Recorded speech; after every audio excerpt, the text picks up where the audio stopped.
ternyata untuk sensus itu tadi. Iya, untuk sensus warga kita butuhnya itu mengolah data tersebut. Ternyata di pelaksanaannya Ya. kita diribetkan dengan persoalan-persoalan yang sangat teknis. Seperti kartu yang belum jadi, kartu yang sudah jadi tapi datanya keliru. Ketukar, fotonya gelap dan lain-lain.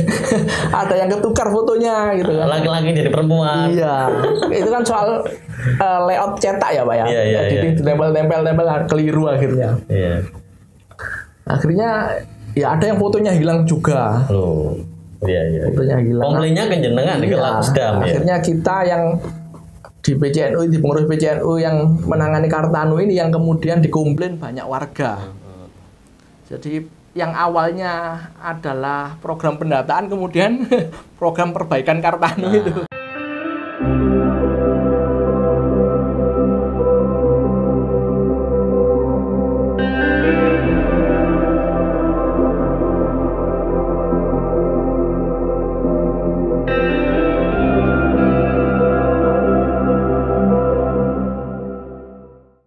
Assalamualaikum warahmatullahi wabarakatuh. Waalaikumsalam warahmatullahi wabarakatuh. Sahabat NU Mojokerto Official yang berbahagia, alhamdulillahirobbilalamin berjumpa kembali dengan program podcast NU Mojokerto. Pada kesempatan kali ini kita akan membahas berbagai hal, khususnya tentang KNU-an. Banyak warga Nahdien yang mengenal NU itu sebagai sebuah ritual, misalnya tahlilan, menakiban, tetapi mengenal NU sebagai sebuah jamiah itu tidak banyak yang mengenal bahwa di NU sebagai sebuah organisasi itu seperti di tataran negara itu ada lembaga eksekutifnya, ada eksekutif, ada legislatifnya, ada Yudikatif. Ada yudikatifnya dan lain sebagainya. Termasuk juga ada kementeriannya, ada kelembagaan, ada kedinasannya dan lain sebagainya. Nah, salah satu lembaga NU ya yang sangat penting, yang sangat urgent sekali, salah satunya yaitu Lapsdam. Ya, apa itu Lapsdam?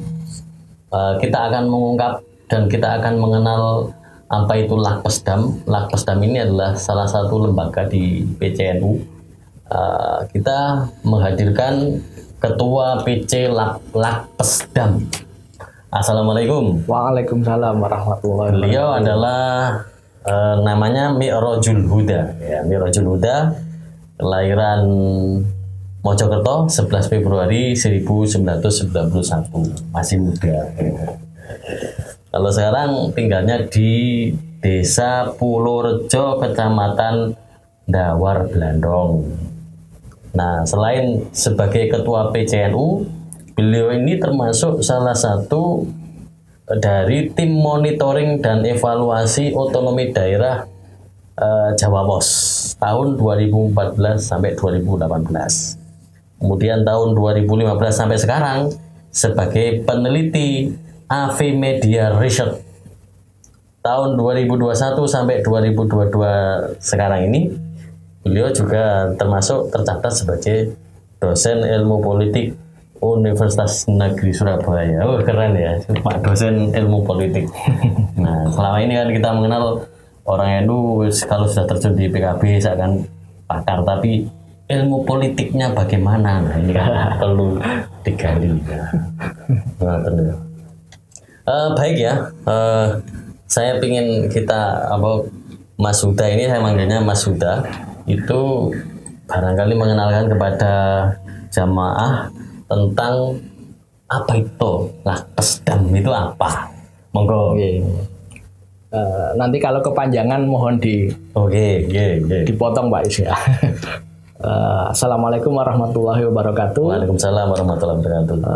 Sedikit mengenai paparan mengenai apa itu Lapsdam. Lapsdam itu kepanjangan dari Lembaga Kajian dan Pengembangan Sumber Daya Manusia. Lembaga ini didirikan pertama kali setelah muktamar di Situbondo. Waktu itu ketua PBNU, ketua Tanfidiyah PBNU terpilih adalah Kiai Haji Abdurrahman Wahid. Beliau kita tahu seorang tokoh nasional yang sangat visioner, dari segi keilmuan juga sangat mumpuni, berimbang antara ilmu agama dan ilmu pengetahuan. Di situ beliau punya gagasan besar, yaitu mendirikan sebuah lembaga yang konsen di bidang pemikiran. Kalau dulu ada Taswirul Afkar, beliau mewujudkan setelah adanya muktamar tahun 86 kalau nggak salah di Situbondo. Itu beliau membentuk sebuah, dulu belum lembaga tapi berupa lajnah. Lajnah kajian. Ya, kajian Lakpesdam itu. Kemudian dalam perjalanannya Lakpesdam dari lajnah menuju ke lembaga. Yang lebih, kalau lajnah kan perlu penopangan dan lain-lain ya. Kalau lembaga lebih independen, lebih bisa merumuskan, menggerakkan, mendinamisasi organisasi NU khususnya. Secara global, peran Lakpesdam itu ada dua sebenarnya. Pertama terkait fungsi pengkaderan, dan yang kedua adalah fungsi kajian. Itu secara umum. Pengkaderan ini kalau di ADRT-nya NU itu kan ada 5 model di tahun ADRT terakhir di Jombang. Saya tidak tahu kalau ada revisi terbaru. Ada pengkaderan penggerak, ada pengkaderan profesional, ada struktural, ada keulamaan, dan yang terakhir adalah fungsional. Gitu. Apakah 5-5-nya itu menjadi tanggung jawab Lakpesdam? Ini pertanyaannya. Saya kira tidak, karena pengkaderan ini ada ranahnya masing-masing. Tetapi Lakpesdam bertanggung jawab untuk mendinamisasi pengkaderan-pengkaderan yang ada itu, yang dibagi menjadi 5. Misalkan seperti ini, pengkaderan keulamaan. Tidak mungkin Lakpesdam itu menyusun kurikulum keulamaan karena berat juga, karena di internal Lakpesdam itu bukan kiai, bukan para pemikir Islam dan lain-lain. Tapi Lakpesdam bisa mencari orang-orang yang bisa menyusun kurikulum pengkaderan keulamaan, atau mendatangkan tokoh-tokoh untuk jadi narasumber di pengkaderan keulamaan seperti itu. Itu contoh salah satu fungsi Lakpesdam. Yang kedua adalah fungsi kajian tadi. Sebentar. Masalah kaderisasi itu tadi. Seperti PKPNU itu seharusnya yang membuat atau yang melakukan itu Lakpesdam atau siapa? Itu tergantung kebuntuan sebenarnya. Karena sebenarnya Lakpesdam harus dilibatkan sebenarnya dalam penyusunan ataupun perumusan pengkaderan penggerak. Kan ada salah satu bentuk pengkaderan adalah pengkaderan penggerak, termasuk PKPNU, MKNU dan lain-lain. Tapi mau dikoreksi kalau salah Pak Is, di PWNU dan PBNU itu ada namanya tim khusus yang menangani pengkaderan. Jadi ada tim ad hoc yang dibentuk oleh PWNU dan PBNU untuk menangani pengkaderan penggerak itu. Termasuk di PCNU ada namanya Korbit Pengkaderan. Saya nggak tahu fungsinya, tapi itu di luar lembaga ya? Di luar lembaga. Itu kayak tim khusus, tim ad hoc yang dibentuk oleh PC, PW, dan PBNU untuk menangani pengkaderan. Kalau di PBNU, tim pengkaderan ini berkolaborasi dengan Lakpesdam untuk kegiatan pengkaderannya. Kalau di PWNU saya tidak tahu ya. Di PC itu selama ini sedikit berkoordinasi, karena pembentukan tim ini kan lebih dulu daripada terbentuknya Lakpesdam. Korbitnya. Tapi kita juga intens berkomunikasi dengan Korbit Pengkaderan di level PCNU seperti itu. Meskipun dalam pelaksanaan pengkaderan kita belum terlibat aktif, tapi kita sama-sama memikirkan output pasca pengkaderan ini seperti apa, mau dibawa kemana kader-kader pasca pengkaderan ini. Terus kemudian tentang kaderisasi itu kan banyak juga ya, di IPENU juga ada kaderisasi, kemudian di Ansor juga ada kaderisasi. Nah, mensinkronkan itu semuanya itu, apakah Lakpesdam juga terlibat di sana? Selama ini kita tidak terlibat dalam pengkaderan di level Banom. Di awal-awal kepengurusan kami mencoba untuk mengidentifikasi ada berapa Banom yang punya pengkaderan, jenjang pengkaderannya seperti apa, materi pengkaderan di masing-masing jenjang itu apa saja, dan siapa saja yang biasanya ngisi materi-materi pengkaderan di masing-masing Banom. Itu kita identifikasi. Kita sudah punya datanya. Awal-awal kami diminta untuk sebenarnya mensinkronkan agenda kaderisasi masing-masing Banom supaya tidak terjadi bulan kaderisasi. Jadi di satu bulan itu banyak sekali kaderisasi, di bulan-bulan yang lain tidak ada. Akhirnya benturan waktunya juga ya. Iya. Tapi ternyata belum terlaksana karena banyak Banom itu tidak mengagendakan jauh-jauh hari pengkaderan mereka.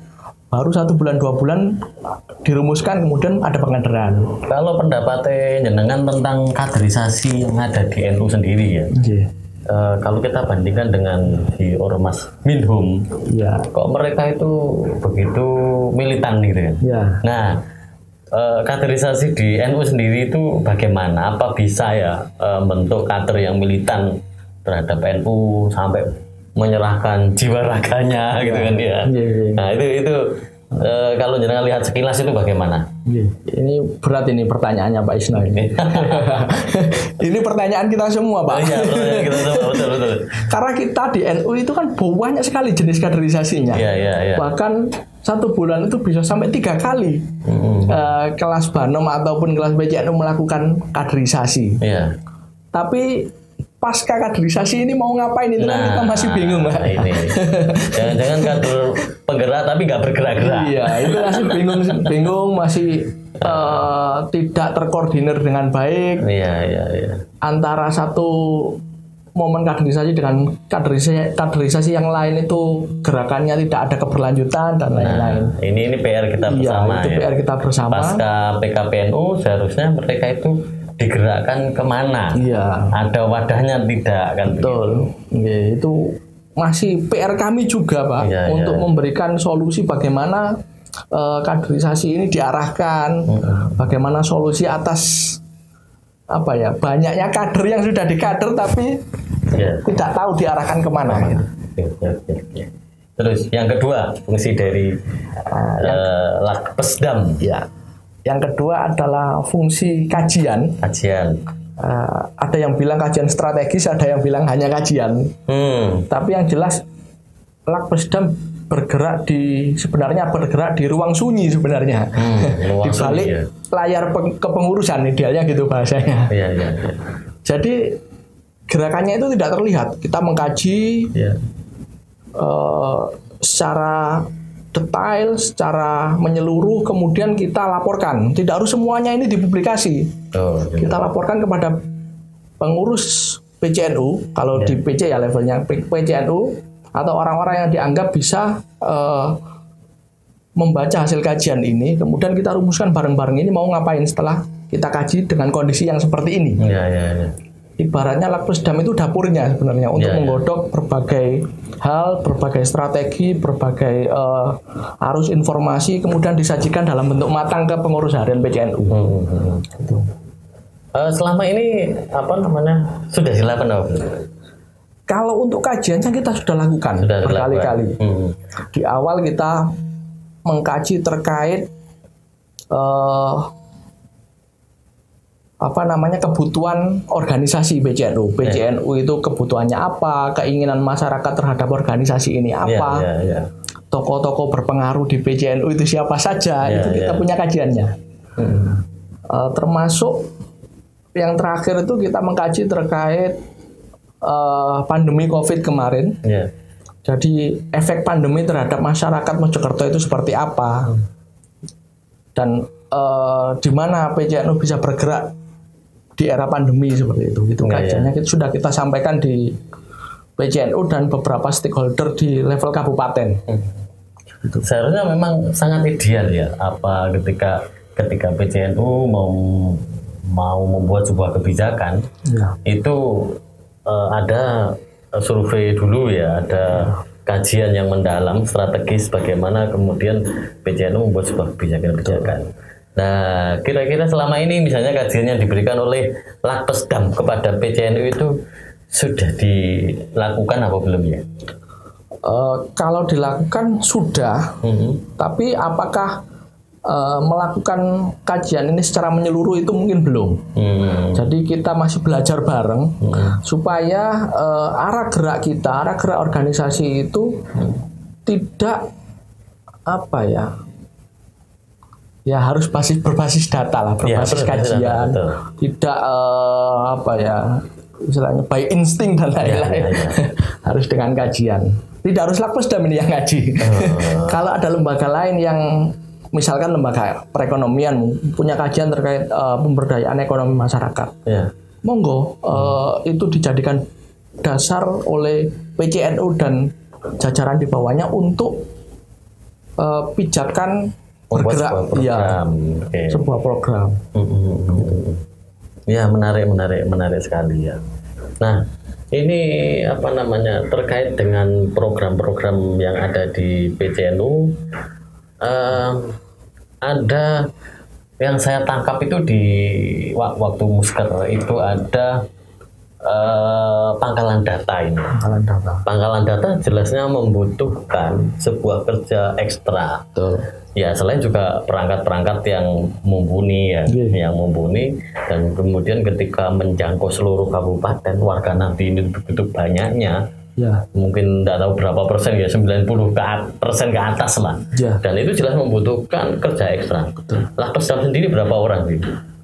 Kita kalau jumlah anggotanya sekitar 15, Pak. 15 yang menjangkau seluruh kabupaten kayaknya. Dan 15 ini di pengurus kita itu banyak yang sudah aktif di MWC, di Banom. Tidak fokus di Lakpesdamnya ya. Tidak semua fokus di Lakpesdam gitu ya. Jadi keaktifannya ya berapa persen ya? 30-40% lah dari total anggota. Dan juga perlu perangkat tadi ya, saya bilang tadi. Perangkatnya itu harusnya ya memang harus tersedia ya. Betul. Yang kuat karena memang pangkalan data. Jadi seluruh dari tingkat ranting, anak ranting sampai tingkat PC semuanya harus punya data. Ansornya itu berapa, bansernya berapa, fatanya itu dan sebagainya harus punya semuanya. Ya, selama ini pokoknya iku Muhammadiyah, selain Muhammadiyah iku NU. Tidak bisa banyak asumsi, Pak. Asumsi. Harus betul-betul punya data yang kuat ya. Nah, terus kemudian kira-kira kalau misalnya menjangkau seluruh bisa memiliki data seluruh Kabupaten Mojokerto ya, warga nanti seluruh Kabupaten Mojokerto bisa valid, itu kira-kira langkahnya apa ya kira-kira? Iya, sebenarnya tahun 2020 awal itu kita sudah mendiskusikan itu, Pak. Jadi kita ingin ada data besar atau big data itu terkait warga NU di Kabupaten Mojokerto. Memang ini butuh proses panjang dan butuh biaya besar. Pak. Berapa biaya sensus sekabupaten itu? Itu. Nilainya sangat mahal, Pak. Sangat mahal. Iya, dan yang kita bangun ini SDM, data, bukan prasasti besar gitu ya. Jadi nggak terlihat hasilnya. Terlihatnya itu nanti setelah ini terkumpul gitu. Kita rencana waktu itu di tahun 2020 kita sensus warga. Kita door to door mendata setiap warga, jenengan NU apa enggak. Kalau NU kami minta untuk didata seperti ini dengan instrumen yang sudah kita bikin. Tapi dengan biaya yang mahal, bahkan waktu itu kita sampling satu kecamatan dulu saja untuk kita lakukan sensus. Biayanya masih sangat mahal. Masih sangat mahal. Belum bensinnya, belum makannya. Itu hanya sekedar untuk kertas fotokopi dan biaya itulah, biaya operasional teman-teman yang keliling itu sangat mahal Mas ya. Dan akhirnya dicapai kesepakatan di rapat harian waktu itu bahwa sensus warga NU, programnya ini namanya sensus warga NU berbasis Kartanu. Oh, berbasis Kartanu. Jadi kita diminta untuk mendata warga plus membikinkan warga itu kartu anggota NU. Oke, sebentar. Ini antara Lakpesdam dan Kartanu itu apa hubungannya ya? Ya. Ya, itu kan urusannya kartu NU itu seharusnya wilayahnya, apakah memang wilayahnya Lakpesdam ataukah ada wilayah sendiri ya di NU itu? Ya. Kalau Kartanunya biasanya itu ya, penanganannya adalah di kesekjenan atau kesekretariatan gitu ya. Di level PC, PW maupun PBNU itu biasanya programnya kesekjenan, kesekretariatan itu. Tapi yang di PCNU periode ini memang ada di pengurus harian yang dilibatkan dalam tim, ada tim Kartanu PCNU. Tapi untuk bagian pelaksananya adalah Lakpesdam gitu. Penanggung jawabnya dari pengurus harian PCNU ada wakil ketua, wakil sekretaris, wakil bendahara, dan anggotanya adalah pengurus Lakpesdam yang dilibatkan untuk program Kartanu. Gitu. Dan ini berjalan mulai bulan Juni tahun 2020. Ya, sudah berjalan. Tapi dengar-dengar mengalami banyak kendala. Banyak kendala. Nah, kendalanya itu apa saja? Kok banyak protes gitu kan? Iya, karena awalnya itu kebutuhan kita adalah data. Ya. Ternyata untuk sensus itu tadi. Iya, untuk sensus warga kita butuhnya itu mengolah data tersebut. Ternyata di pelaksanaannya, kita diribetkan dengan persoalan-persoalan yang sangat teknis. Seperti kartu yang belum jadi, kartu yang sudah jadi tapi datanya keliru. Ketukar, fotonya gelap dan lain-lain. Ada yang ketukar fotonya gitu kan. Laki-laki jadi perempuan. Iya, itu kan soal layout cetak ya Pak ya. Jadi tempel-tempel keliru akhirnya. Akhirnya ya ada yang fotonya hilang juga. Fotonya hilang. Komplainnya kan jenengan di Lakpesdam ya. Akhirnya kita yang di PCNU, di pengurus PCNU yang menangani Kartanu ini yang kemudian dikomplain banyak warga. Jadi yang awalnya adalah program pendataan kemudian program perbaikan Kartanu itu memperbaiki data yang hilang. Sayang ya, akhirnya Lakpesdam konsentrasinya ke teknis-teknis itu ya. Iya, kita energi kita habis untuk mengurusi persoalan itu.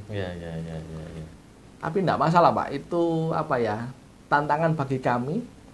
Dengan proses yang terseok-seok itu, alhamdulillah saat ini kita sudah menjaring sekitar 116.000 data warga dalam waktu 1 tahun itu.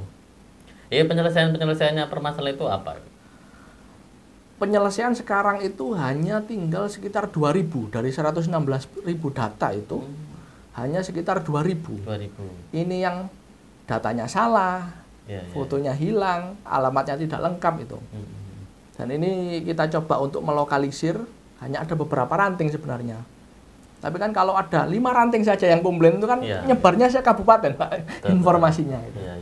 Kita lokalisir, tetap ini kita tangani yang bermasalah karena itu tanggung jawab kita di tim ini. Dan akan kita coba di tahun ini adanya sistem informasi pendataan yang baik. Berbasis online sudah, tidak manual. Selain tadi ya, selain berbicara kaderisasi, kemudian ada kajian-kajian strategis. Kira-kira apa lagi ya dari peran Lakpesdam itu? Kalau peran besarnya itu Pak. Peran besarnya. Mungkin ada yang selain itu. Selain itu, kita juga terlibat beberapa kali dalam pengambilan kebijakan di kabupaten. Seperti apa itu? Seperti ini. Ketika DPR itu masa sidang penyusunan raperda, itu kan pasti ada pelibatan unsur masyarakat atau organisasi masyarakat. PCNU beberapa kali mendelegasikan kami untuk penyusunan raperda di kabupaten. Seperti raperda pesantren, terus raperda lingkungan kemarin. Dan itu kita dengan teman-teman ya tidak berhenti sampai di situ saja gitu. Diundang raperda, pembahasan, kemudian selesai, tidak seperti itu. Kita harus kawal terus ini, karena menurut kami perda-perda yang ditelurkan ini kan kembali lagi untuk kemaslahatan umat seperti itu. Jadi tidak selesai di perda, ada perbubnya bagaimana, SK bupatinya bagaimana, sampai implementasi dari perda itu bagaimana. Misalkan soal perda pesantren, setelah perda digedok di Dewan, kita kan beberapa kali kerjasama dengan LTN untuk mengajarkan diskusi membedah undang-undang pesantren. Kita kepingin melihat dari sudut pandang pakar seperti apa, pakar hukum, pakar sosial, pakar pesantren. Undang-undang ini bagaimana, kerawanannya di mana, peluangnya untuk NU dan pesantren bagaimana, pengawalan kebijakan setelah adanya perda itu seperti apa, itu yang harus kita kawal terus. Nah, dengan peran itu kan begitu sangat penting ya, penting sekali, strategis sekali di Lakpesdam itu. Juga tidak banyak orang loh, tidak banyak kiai juga loh, karena para kiai yang mungkin terbiasa dengan kitab kuning ya, terus kemudian membaca undang-undang kan butuh kompetensi tersendiri kan begitu kan. Nah, apalagi ketika undang-undang kemudian diganggi saja, kemudian ternyata akibatnya fatal gitu kan. Nah, oleh karenanya perlu dibedah betul ya dari berbagai sisi, mudarat dan kemanfaatannya bagi pesantren, dan itu bisa menjadi sumbangsih besarnya Lakpesdam kepada NU kan gitu. Nah, oleh karenanya ya tidak bisa sembarangan kemudian menganaktirikan Lakpesdam. Yang kurang dari yang kami rasakan Pak ya, memang kolaborasi antar lembaga. Kami di Lakpesdam misalkan mengkaji soal pesantren, ya hanya sendiri, gitu Pak. LTN sangat membantu kami kemarin untuk publikasi dan lain-lain, tapi untuk pihak-pihak yang lain kan kita butuh banyak input juga. Loh kan di lembaga besar kita juga ada RMI gitu kan ya. Nah, itu keterlibatannya bagaimana? Kalau kemarin kita belum berkomunikasi intens dengan RMI terkait ini. Tapi ke depan kami akan, rencana kami pasca 3 kali diskusi terkait pesantren ini, kita bikin sebuah policy paper atau draft kebijakan yang akan menjadi masukan para pengambil kebijakan di level kabupaten dan di level pesantren. Jadi ini loh celah-celah yang bisa kita manfaatkan, peluang besar yang bisa kita manfaatkan, rambu-rambu yang harus kita jaga misalkan. Ada, karena kan undang-undang sampai turunannya itu kan punya konsekuensi hukum Pak. Misalkan ada dana yang diturunkan dari undang-undang itu, tentunya ini kan harus ada pelaporannya, harus ada tanggung jawabnya untuk penggunaannya. Dan ini kan riskan ketika nanti penggunaannya tidak jelas, atau mungkin bisa jadi jelas tapi laporannya kurang baik, itu kan bahaya gitu. Jadi tetap harus ada pengawalan di situ. Nah, termasuk juga undang-undang tentang pendidikan juga ya. Betul. Berbagai hal yang berhubungan dengan NU pasti akan dikaji oleh Lakpesdam dengan serius, apa dampak, manfaat dan mudaratnya. Demikian perbincangan kami dengan Lakpesdam, PC Lakpesdam Kabupaten Mojokerto yang telah bergerak dari berbagai hal yang tadi sudah diterangkan. Ada 2 kebijakan, kedua program yang dilaksanakan oleh Lakpesdam, yakni tentang kaderisasi, kemudian yang kedua berbicara tentang kajian-kajian strategis. Nah, tentang kajian-kajian strategis ini sudah banyak dilakukan, misalnya mengawal undang-undang tentang pesantren, undang-undang tentang lingkungan dan lain sebagainya. Dan ini membutuhkan pembacaan yang serius sehingga memiliki dampak kepada warga Nahdliyin ya. Manfaat dan mudaratnya, dan ini perlu dikaji sebelum itu didok menjadi sebuah peraturan yang resmi. Maka Lapesdam ini yang menyaring dan nyowanaken hasil kajian-kajian ini kepada para kiai, sehingga ketika kiai-kiai ini mengambil sebuah keputusan, itu keputusannya itu by data, by kajian yang mendalam, tidak hanya sekedar memutuskan saja gitu. Nah, ini adalah jasanya Lapesdam. Sekian, terima kasih. Kita lanjutkan pada perbincangan-perbincangan selanjutnya bersama LTN NU Kabupaten Mojokerto di TV NU Mojokerto. Sekian, assalamualaikum warahmatullahi wabarakatuh. Waalaikumsalam warahmatullahi wabarakatuh.